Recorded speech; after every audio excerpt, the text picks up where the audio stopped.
आप सभी प्यारे विद्यार्थियों को एक बार फिर से बीएस यादव की तरफ से नमस्कार। मैं आप सभी का हार्दिक अभिनंदन करता हूं सरस्वती ग्रुप के इस ऑनलाइन प्लेटफॉर्म पर।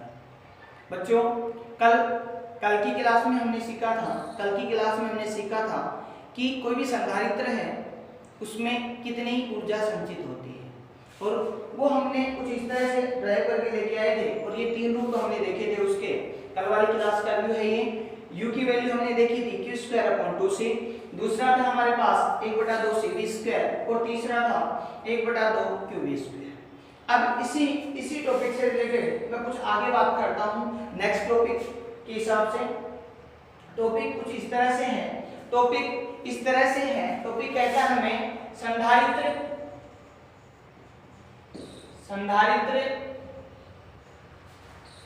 का ऊर्जा घनत्व।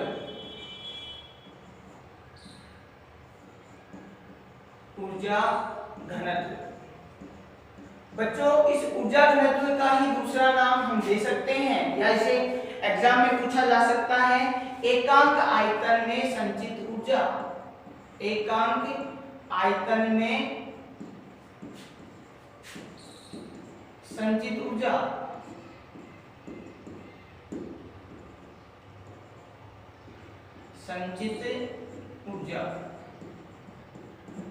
आपको ये दोनों ही पॉइंट ध्यान रखने हैं। आपको बस ये जानना है कि ऊर्जा घनत्व क्या होता है।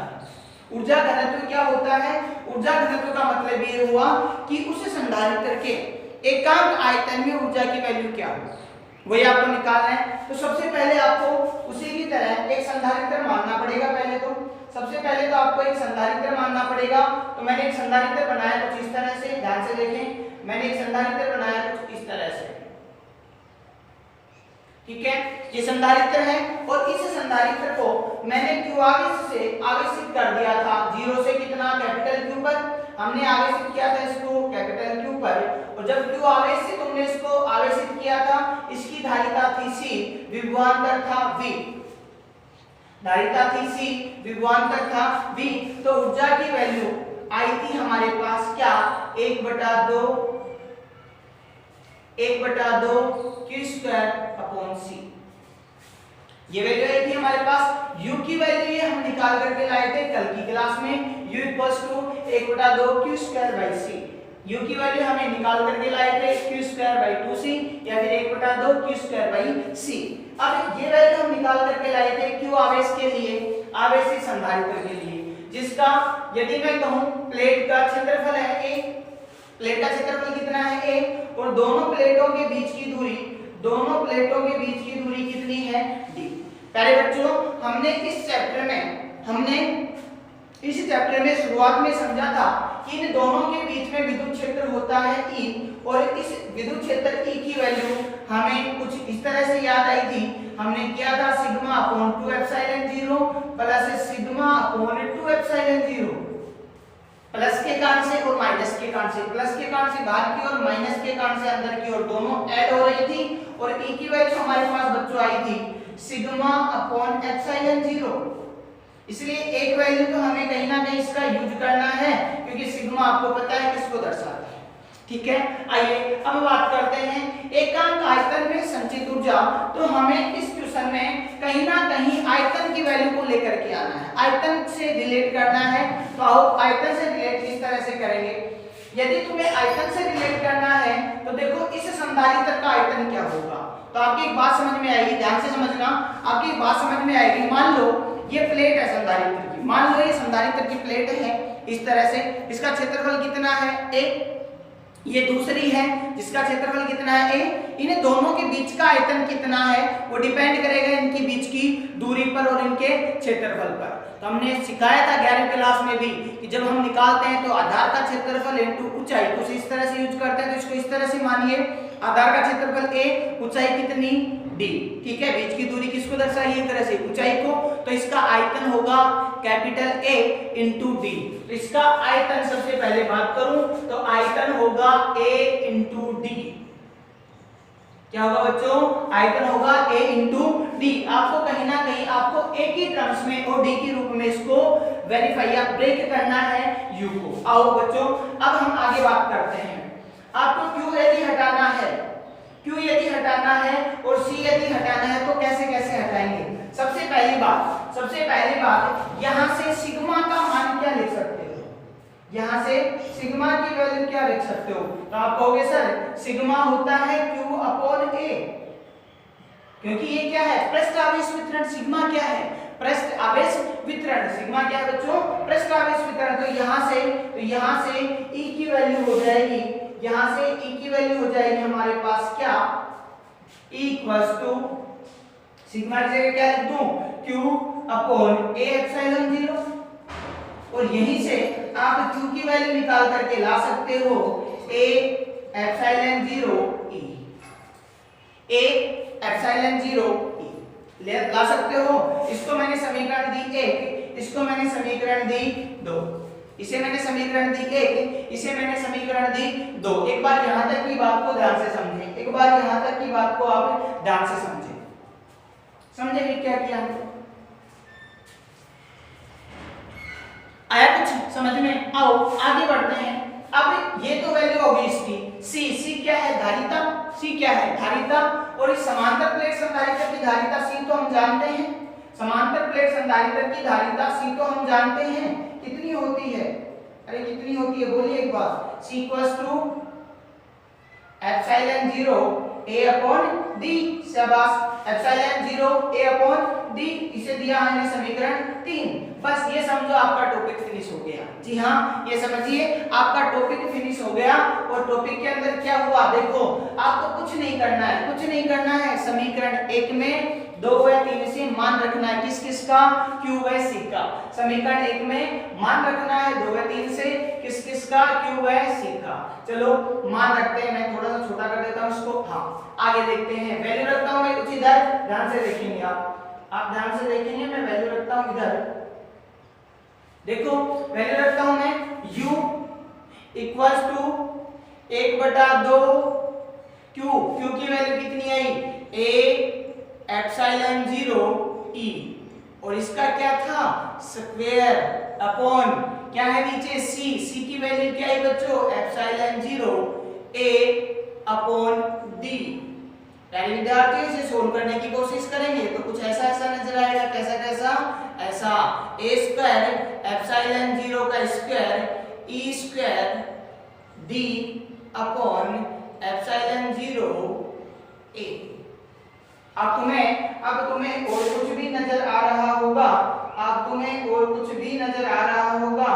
क्या नजर आ रहा है कि सर A से तो एक कैंसिल हो जाएगा, एप्सिलॉन 0 से एक एप्सिलॉन 0 कैंसिल हो जाएगा।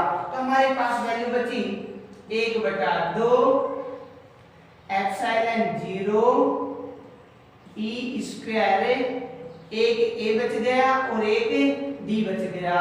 यही तो हम चाहते थे कि कहीं ना कहीं A और D हमें मिले। यदि A और D हमें मिल जाएगा, इसको मैं क्या लिख सकता हूँ? इसको मैं क्या लिख सकता हूँ? आयतन। क्या लिख सकता हूँ? आयतन। और आयतन को किससे दर्शाएंगे? V से। मैं थोड़ा सा इस तरह क्रॉस के रूप में लगाता हूँ ताकि आप इसे विभवांतर ना समझें। तो यहाँ से चला गया क्या? चलो क्या था? A into D। ठीक है, अब बात करता हूं, क्योंकि A into D किसके बराबर है? आयतन के बराबर है, जिसे मैं किससे दर्शा रहा हूं? V से। A into D किसके बराबर है बच्चों? आयतन के बराबर है, और इसे मैं किससे दर्शा रहा हूं?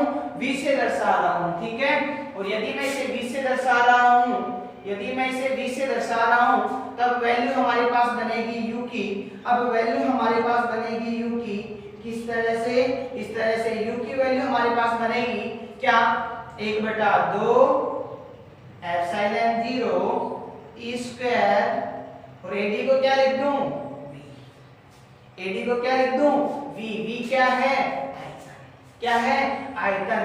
अब एकांक आयतन का मतलब दोनों में किसका भाग दे दे? टॉपिक में था एकांक आयतन में संचित ऊर्जा, तो दोनों तरफ किसका भाग दे दो? V का। तो V का भाग देते ही ये हमारे पास डेरिवेशन कुछ बनेगा इस तरह से। कैसे? ऐसे। किस तरह से बनेगा भाई? ऐसे बनेगा क्या?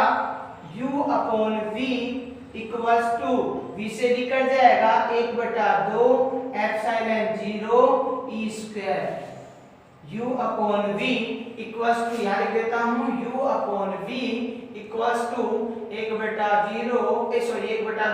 Epsilon 0 e square. और बच्चों यही दर्शाता है हमारे ऊर्जा घनत्व को, ये दर्शाता है किसको, ऊर्जा घनत्व को या फिर एकांक आयतन में ऊर्जा। बस सिंपल सा टॉपिक है, एक बार इसे ध्यान से फिर से समझते हैं, एक बार इसे फिर से समझते हैं। आइए मैं बात करता हूँ, फिर से इसे समझाने की कोशिश करें। आओ ठीक है बच्चों, आओ एक बार फिर से मैं समझाने की कोशिश करता हूँ।